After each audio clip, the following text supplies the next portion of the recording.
ये पहली बात है, तो मैं फिर क्वेश्चन आज के दिन कॉल की गई थी मीटिंग 5 जज साहिबान इस्लामाबाद हाई कोर्ट के, जिनका आपको याद होगा जिन्होंने खतूत भी लिखे थे और ऑब्जेक्शंस भी उठाई थी जब ट्रांसफ़र किए जा रहे थे Islamabad high court chief justice. तो उन 5 लोगों के ख़िलाफ़ रिक्विजिशन आई जो आज जिसकी समाअत हो रही थी JCP में, और उसमें उन्होंने ये कहा था कि 5 जजेस को मुख्तलिफ हाई कोर्ट्स में ट्रांसफ़र किया जाएगा। जब ये मीटिंग शुरू हुई उससे पहले ही 2 जजेस जिसका जिक्र किया अभी बैरिस्टर गौहर साहब ने, उनकी तो रिक्विजिशन जिन्होंने की थी उनको कहा कि हम नहीं ट्रांसफ़र करेंगे, लेकिन 3 की ट्रांसफ़र की बात हुई। अब ट्रांसफ़र जब जज की बात करते हैं आइन के तहत, तो ट्रांसफ़र 3 वजूहात की वजह से हो सकता है। एक तो सिचुएशन ये हो सकती है कि ट्रांसफ़र किसी वजह से है, कोई इंस्टीट्यूशन को ज़रूरत है, किसी हाई कोर्ट को ज़रूरत है, किसी एक्सपर्ट को इधर से उधर तब्दील करना है, वो जायज़ बात है, वो पूरे दुनिया में होता है कि कोई वजह दे के, कोई वजूहात की वजह से आप ट्रांसफ़र कर दें जज को। उससे कोई अदलिया को भी नुकसान नहीं होता, ना अदलिया की आज़ादी को नुकसान होता।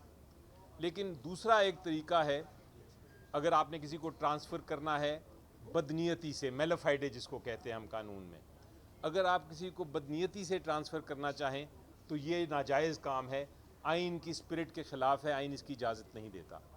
और एक तीसरा तरीका है, अजीबोगरीब तरीका, जो कि किसी और कानून में मैंने नहीं देखा, और वो ये है कि आप बिला वजह ट्रांसफ़र कर दें एक जज को।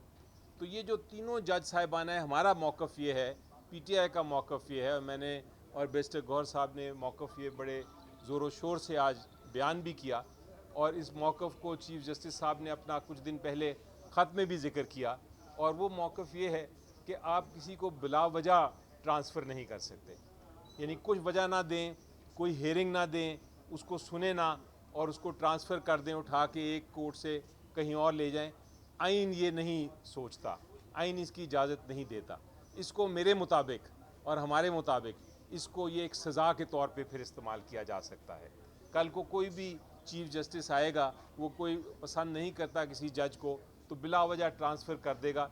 इसको हम समझते हैं सज़ा है, और इसलिए हम समझते हैं कि उसकी वजूहात देनी पड़ती हैं आपको ट्रांसफ़र से पहले। हम इसको इसलिए अपोज़ कर रहे थे कि अगर ये ऐसा एक प्रेसिडेंट बन जाए, ऐसा एक फ़ैसला हो जाए कि इसमें आप ट्रांसफ़र कर सकें किसी भी जज को किसी वजह के बग़ैर, तो ये अदलिया को बहुत बड़ा नुकसान पहुंचाएगा। अदलिया क्यों एक तरह से, अदलिया की रेपुटेशन क्यों इतनी अहम है, क्योंकि लोगों का एतमाद उस पर होना चाहिए।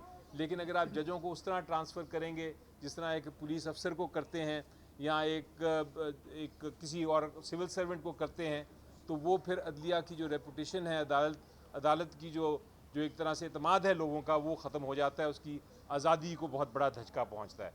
तो हम as a matter of principle, एक असूल के तौर पे इसको अपोज़ कर रहे हैं और भरपूर तरीके से अपोज़ कर रहे हैं। लेकिन बहरहाल चूँकि वोटिंग होती है और वोटिंग के ऊपर हमारे जो वोट्स थे वो तो इस ट्रांसफ़र के हक़ में नहीं थे, हमने भरपूर तरीके से अपोज़ किया। लेकिन चूँकि मेजॉरिटी हमारे पास नहीं है, तो हमने अपनी आवाज़ ज़रूर उठाई, हमने भरपूर तरीके से आवाज़ उठाई, आपके सामने भी वो बयान कर रहे हैं।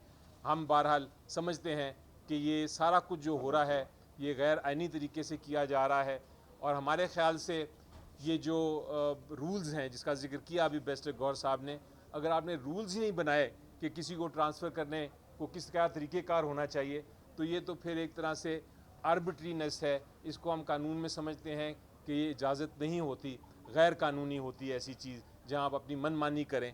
ट्रांसफ़र्स के मामले में मनमानी नहीं हो सकती। बैरिस्टर गफर साहब, आप ये बताएं कि आप ये क्यों कह रहे हैं कि ये बिला वजह ट्रांसफ़र है और बदनीयती पे मबनी नहीं है?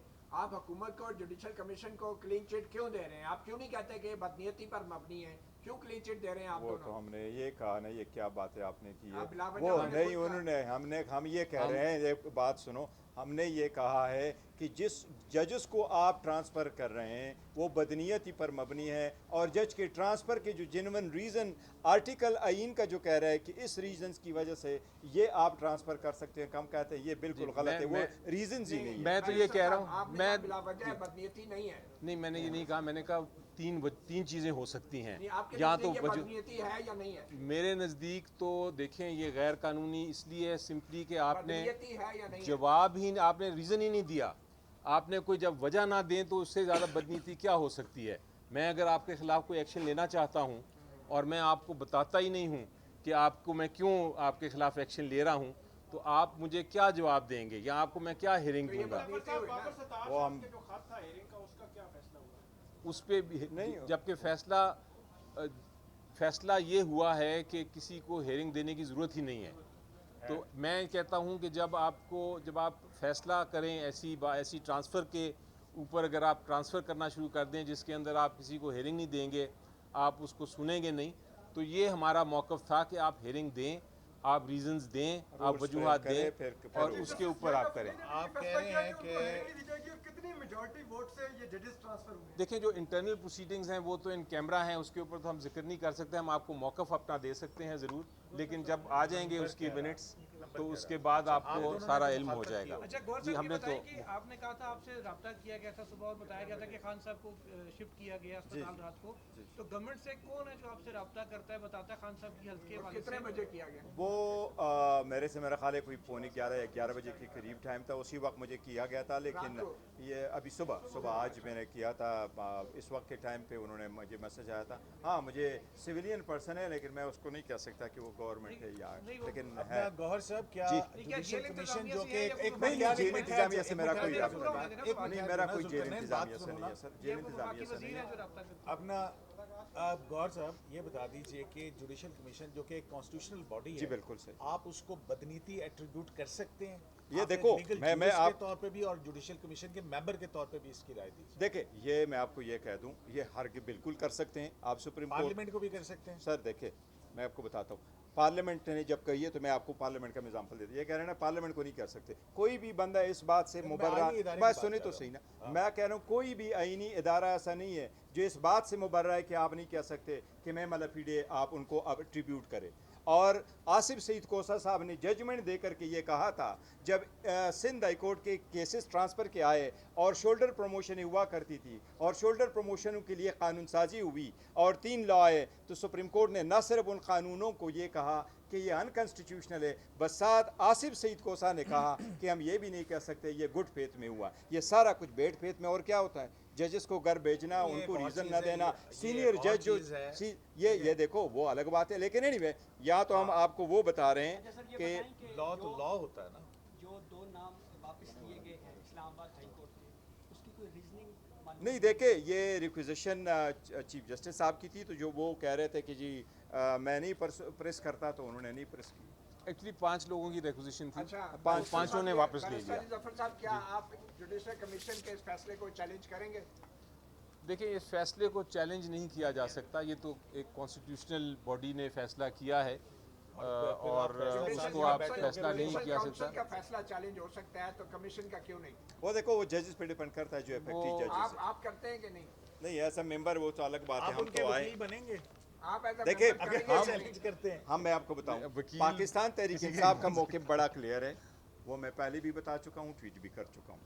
तो चैलेंज हमने कहाँ कहा पे कि 26वीं तरमीम के बाद हमारी रिजर्वेशन से वो मैटर अभी तक वो है।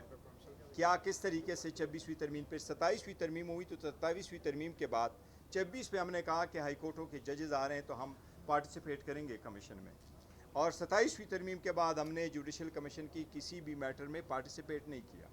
और 27वीं तरमीम के बाद 16 अक्टूबर के बाद हमारी चूँकि खान साहब से मीटिंग हुई नहीं है, इसलिए हमें वहाँ से परमिशन कि फर्दर क्या करनी थी। इस एक हेयरिंग के लिए, प्रोसीडिंग्स के लिए जजेस का इम्पॉर्टेंट मैटर था। मैंने नोट पुट किया था लीगल कमेटी से, पाकिस्तान तहरीक इंसाफ और पॉलिटिकल कमेटी को कहा था कि हम इनको कह दें। अली ज़फ़र साहब ने वो नोट बनाया था, हमने उनसे शेयर किया था। और हमें पाकिस्तान तहरीक इंसाफ की पॉलिटिकल कमेटी का ये मौक़िफ़ था कि हमने जजेस को सपोर्ट करना है। हम अदलिया के लिए, आज़ाद अदलिया के लिए हमने कोशिश की। हमने कभी जजेस को यस और नो नहीं कहा, ये मेरा जज, ये तेरा जज। हम कहते हैं पाकिस्तान के जजेस, आज़ाद अदलिया की जजेस अदाल और असूल की बात। आपने बैरिस्टर फैसला साहब, कबूल कर लिया? बैरिस्टर साहब ये बताएं, बैरिस्टर साहब ये बताएं।